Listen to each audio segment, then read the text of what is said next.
You might think you're going crazy, but you're not. Okay. Yeah. Welcome to video 3 of Michelle's Adventures. As you know by now, before I can actually take you on a few adventures with me, we've got to make sure that we understand each other. If you feel like you're going crazy, you're not. You're really not. Actually, I think it may be a good thing that you're going crazy, because if you want to thrive in this sick world right now, I think we have to have a different discussion. So I'm very proud of you that you made it to this video.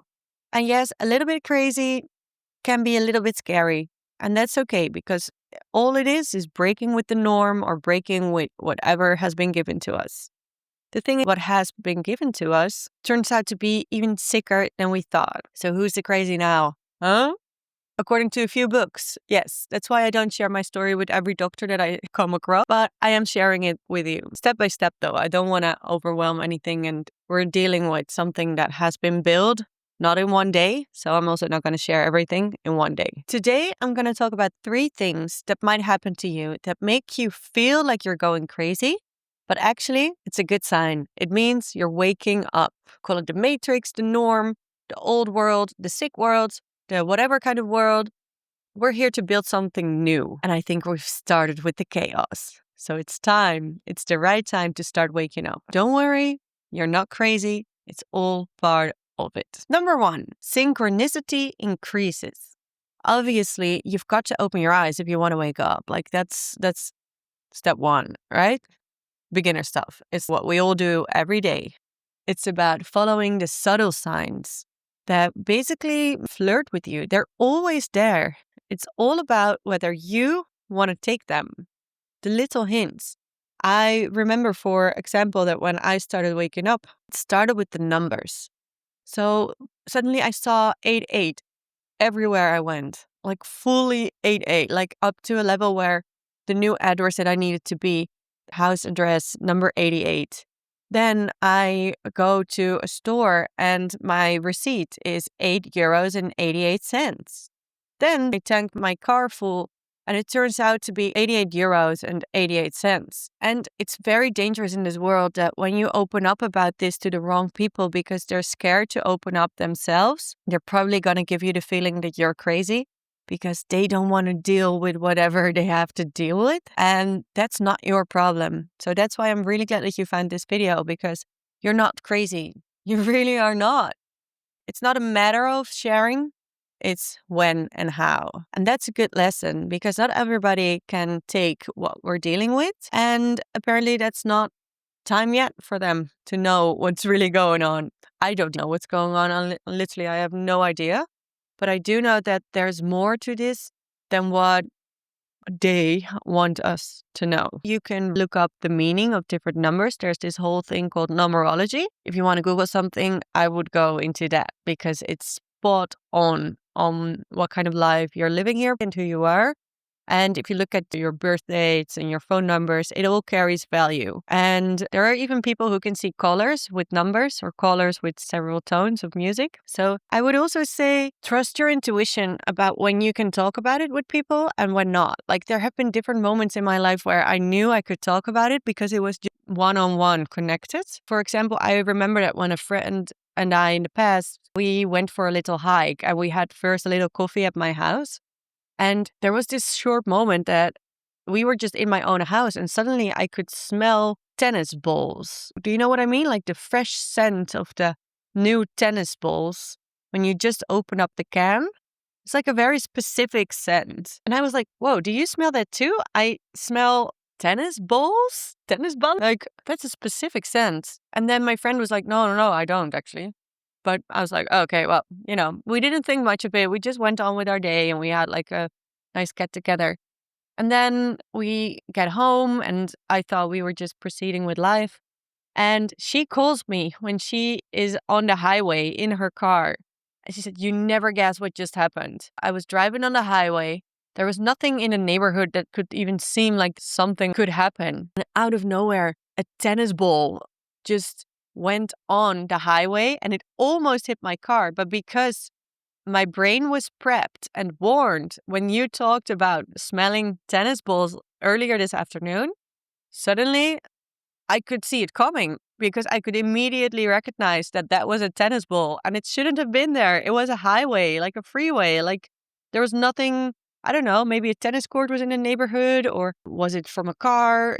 Nobody knows. But she said, because you smelled it earlier that day, I could easily recognize and I avoided a very unsafe situation. And I think that was one of the moments that I not only trusted and had fun with looking up angel numbers, but that I actually realized that we have this ability and I need to grow this, because it's about more than just coincidence. In Dutch, we have a saying and it says, toeval bestaat niet. There's no such thing as coincidence. Although in Dutch, it sounds prettier. I wouldn't say that about a lot of things though, but this one is pretty in Dutch. Toeval bestaat niet. So there's the angel numbers. We've got the smelling things in weird situations. And then the phone calls.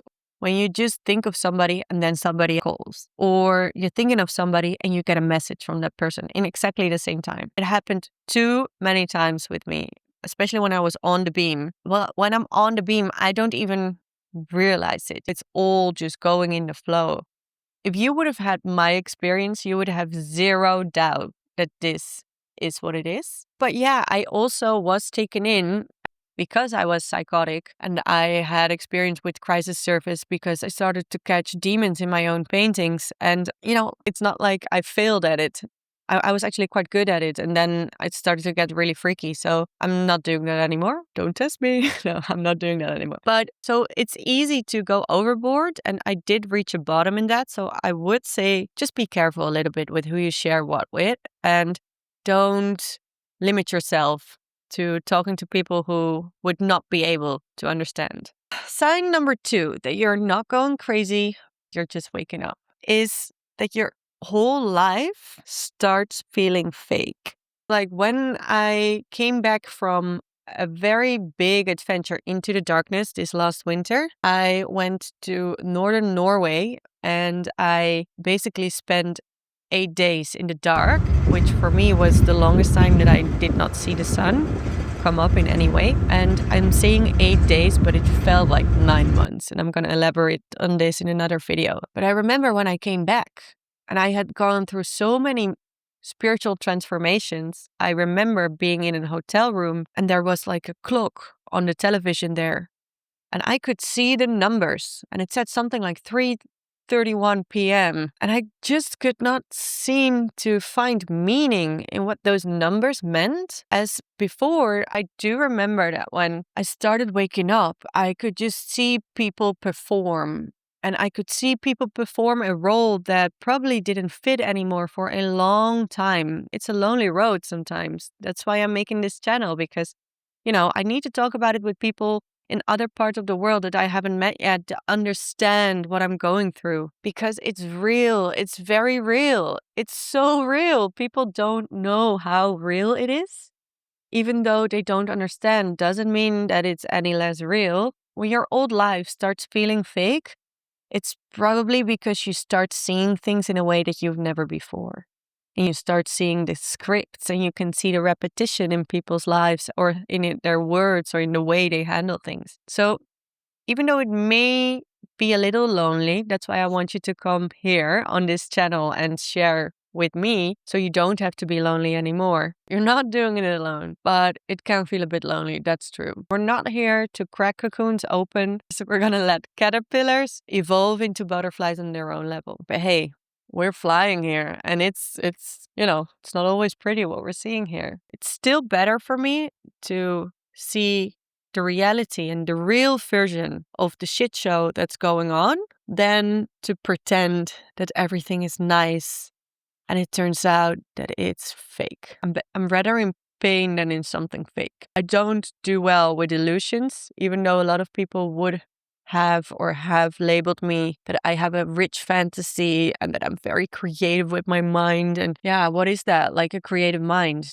Do we even know what that means? It's mind that can create. It's a new world that I'm here to build. And that's just really cool. So now that we're really getting close, right? Video 3. What I also want to talk about is, okay, I've got to call someone. I'll be back. Hi guys. Okay, so part 2, stick to the plan. Sign number 3. You stop outsourcing authority. What does that even mean? Well, it means that you ask the right one for permission. That's either your inner being, your higher self, God, or your spirit guides. I've got a spiritual guide and a mentor here in life. Sometimes I need her permission to continue with what I'm doing because I just want to check if I'm not just going to go on my own limited perspective. If you don't have someone like that in your life right now, I would really recommend go find someone like that because there are people out here with more experience than you in the real world versus I'm trying to pretend that I'm sleeping world, which I love to call the Matrix because it's just such a beautiful way of saying it. So you stop asking others what to do and you start asking, what do you feel is the right thing to do next? Remember, when you start getting up to this level, it's not about not having storms in your life and going through a peaceful development. And, even the way they presented spiritual awakenings to us is wrong because you don't need to become a monk to be spiritual. You also don't need to be a hippie to be spiritual. Most of the hippies are just pirates. Anyway, you don't need anyone else's permission. I believe that God is in every one of us. So if we go to a space within ourselves that we can actually hear something else than the radio and the news and the media and the whatever kind of commercial breaks they're trying to throw at us. Like, what kind of diabolical shit is that, man? Commercial breaks. Seriously, if you find a place or a way to actually connect with your true inner self and your true inner authority, we both know that you don't need anyone else's external permission. It's not in the external, it's all in the internal. And that is something that is a lifetime worth of work. I want to say congratulations, you've made it through video 3 and you're ready for video 4. See you next time.